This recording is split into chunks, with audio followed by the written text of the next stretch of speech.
Hello and welcome back. I'm Natalie MacDonald and you're joining us at SuperReturn Asia. Joining me in the studio right now is Jenny Lee, Managing Partner at GGV Capital. Jenny, welcome. Thank you so much for taking the time to chat with us today. No, thank you. Happy to be here.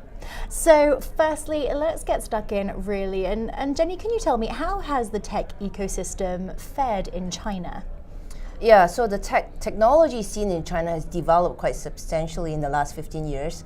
If you break the last 15 years in 5-year slot, the first 5 years, 2000 to 05, was all about PC internet, people getting on to the internet, consumers getting onto the internet. 05 to 2010, we start to have more active services, whether it's Baidu for search, Alibaba for commerce, of course Tencent for social. So the vertical web is what we call it, 05 to 2010. And then I think in the last 5 years, 2010 to 2015, it's all about mobile internet. So the whole mobile disruption and what it has done to the consumer here in China. There are now 600 to 700 million smartphone users for China. And that's a population that's double the size of the US tech market. So extremely well. What that has done is that it's created opportunities for new startups to continuously invent themselves ahead of this disruption in technology. So it's been a very productive market for practitioner investors in the market. So how much money can investors expect to sort of come back into play this year? Yeah, so it's a key question that investors always ask, and in forums like that, I'm sure. Key questions as well. So in the last 15 years, I would say that China has matured as a destination for venture capital investment. So first 5 years, obviously, we didn't have a lot of exit, right? 2000 to 05. China was just starting to come up. In fact, Alibaba only went public in 2014, but Baidu and Tencent went public in the 03-04 timeframe.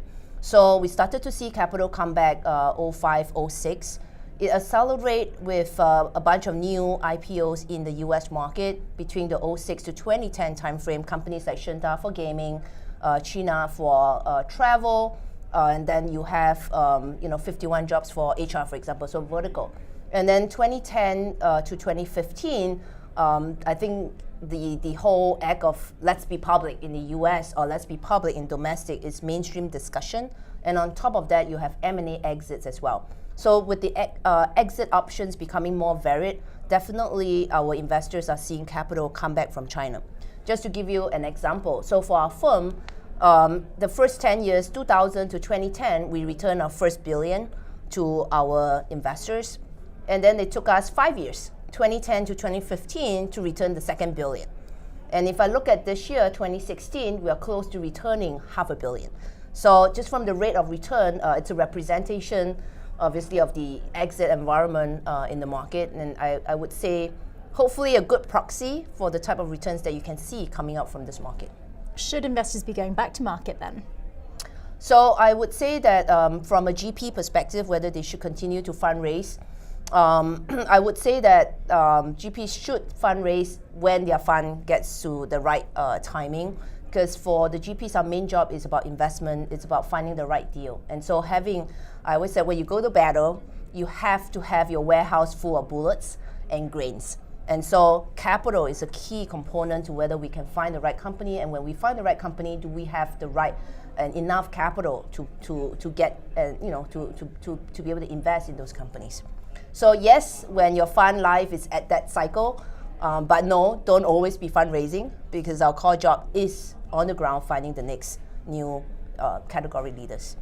So in terms, I guess, of those next category leaders and looking ahead, is the venture capital market, heading for more upcycling, or could we see some sort of down ending coming in the near future? Yeah, so the market really has gone through ups and down cycle. If you look at the last 15 years, we've gone through at least 3 fluctuations, up and down cycles. So I would say, if I were to predict, it will continue to happen. Every 3 to 5 years, we will see an adjustment.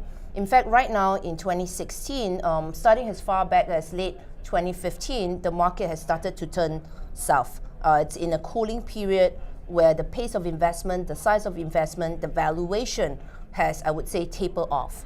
And hopefully in the next 1 to 2 years, we will see the same companies that has managed to survive the downturn or the cool period. That gives them a bit more time to get their act, to get their business model in place, hopefully get profitable as well. So in the next 2 to 3 years, hopefully this will become our next generation of leaders. But definitely we are in that fluctuation cycle. And I always like to give advice to GPs and LPs looking at this market. You have to be able to stomach the risk. China will always continue to be volatile. Part of that volatility means that there will always be chance to find that next new giant company, but it also means you have to be able to buffer the ability to buffer that uncertainty as well. Jenny, thank you so much for your comments today. Thank you.